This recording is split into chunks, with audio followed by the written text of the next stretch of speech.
Hi, my name is Rebecca Gresby, and I'm going to be talking about the Kellogg Co. versus National Biscuit Company case.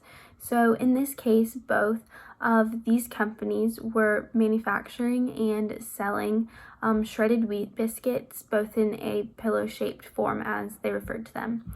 And the plaintiff alleged that it had exclusive rights to the term and the name shredded wheat, as well as the pillow-shaped form of the biscuits that they were selling. The plaintiff also alleged that the defendant engaged in unfair competition by not distinguishing itself from their already existing company and branding of their own biscuits.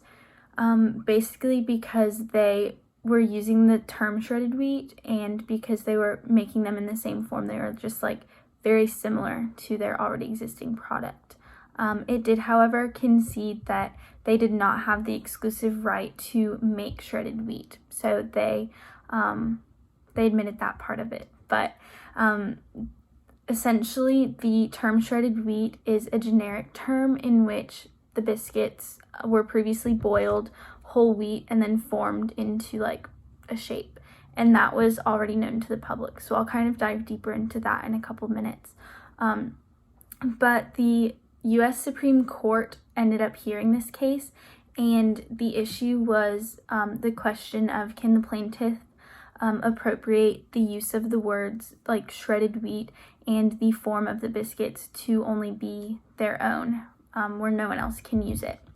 So the U.S. Supreme Court recorded and concluded that the plaintiff did not have exclusive rights to the trade name shredded wheat because, as I just stated, it was a generic term that was descriptive of what their product was made out of. And that's not something that they can be the only ones in the world to use. So then when the reasoning behind this was because the original maker of the product did not acquire any exclusive rights to the words and the terms, so the defendant had the right to be able to use them in their marketing strategies and on their labels and branding and things like that.